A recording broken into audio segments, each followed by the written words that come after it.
Welcome back, Board Leader Academy, a step-by-step guide to higher performance and impact. So today we're going to look at board development and revitalization. And this presentation completes the loop from your current board to a new board. So we're going to look at recruitment, orientation and onboarding, board development, and revitalization. Well, who's responsible? As I've often said, if everyone is responsible, no one is responsible. So I would suggest that this is the responsibility, again, of the governance committee. Let's look at recruitment then. Let's assume that you have bylaws and that the bylaws include some direction for you. So they might, for example, include term limits. This will be typically one term of 2, 3, or 4 years, perhaps renewable once. So you're going to be involved in recruitment each year because you know who is going to go off your board, and you're also going to know who is going to be reviewed and whether they'll be recommended for renewal for another term. So you want to have a plan to identify prospective new board members, cultivate them, encourage them. Now, this is whether it's an appointment to the board by the board itself, appointment to the board by a third party. For example, for some of you, it will be a municipality, or an election. The election can be at an annual general meeting, for example, of an arts board, or by the general membership, for example, if you're in student government, or the municipality, if you're a school board. So sometimes direct appointment or recommended names to a third party, or encouraging people to stand for election. But it's the board's role to identify, cultivate, encourage, not the chief officer. So you need to start with a matrix of demographics around the table. What are the demographics of board members now? What's missing, if anything? What are their backgrounds and perspectives? What are the skill sets that you need and that they bring to the table? Who's at the table now and what do you need at the table? We've provided some examples for you. What's needed for diversity?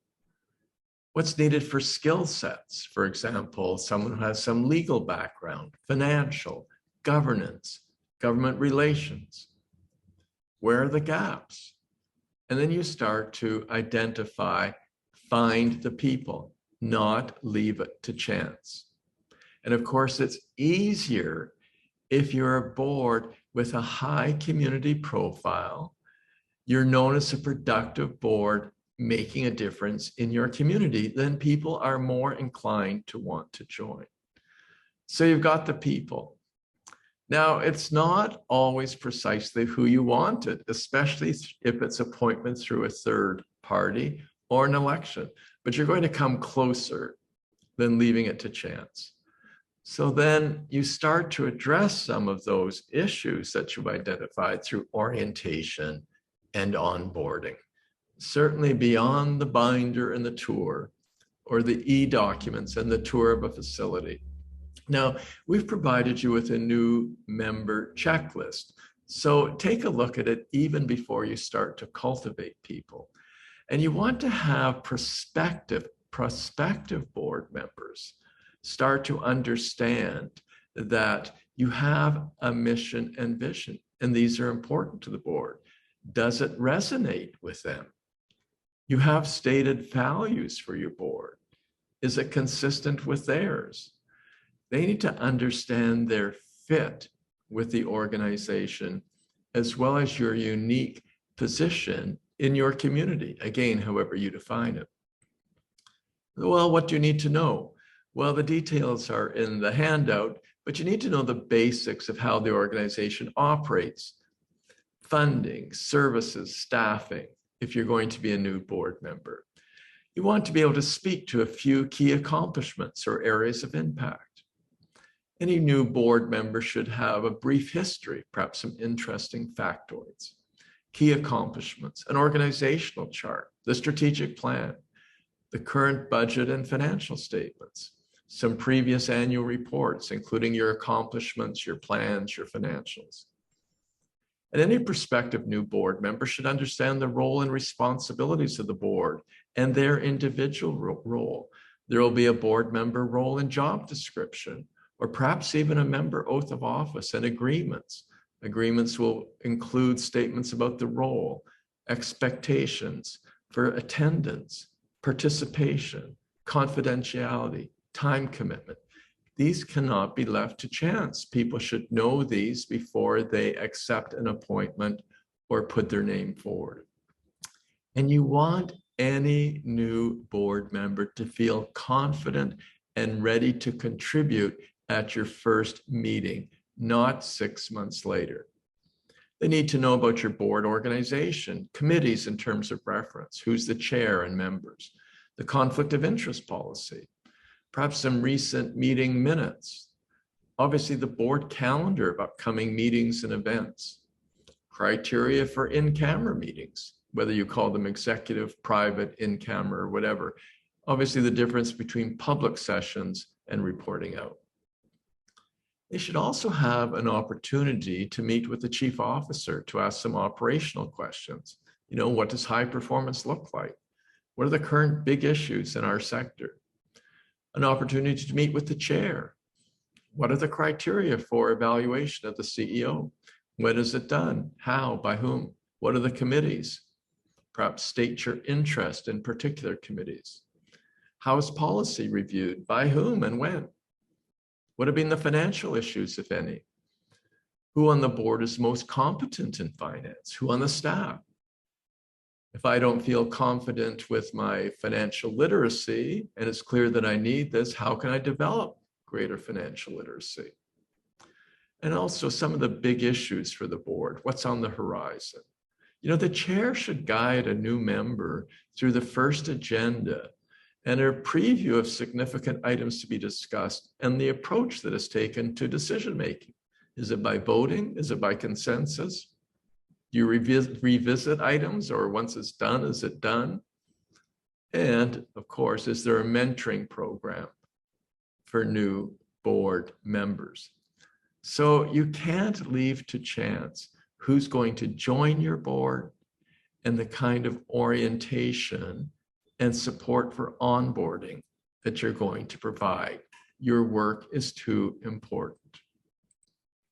Similarly, board development. This should be built into every board meeting.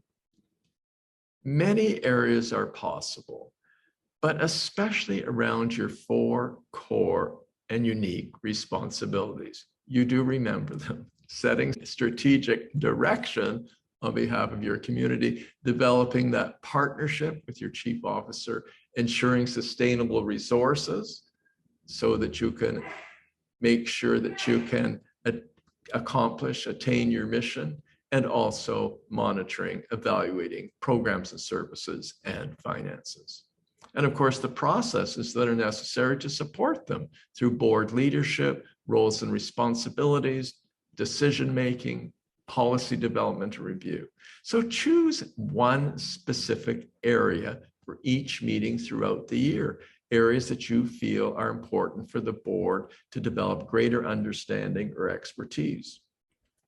Our signature program actually is a resource of more than 50 videos of about 15 minutes each with trigger questions for focused discussion and curated resources to address common board issues and concern.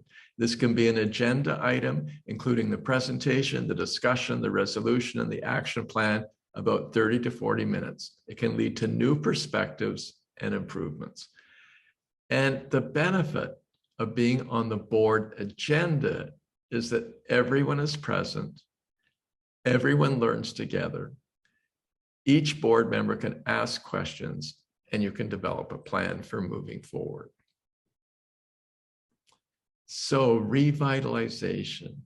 The board is now engaged in continual review and improvement.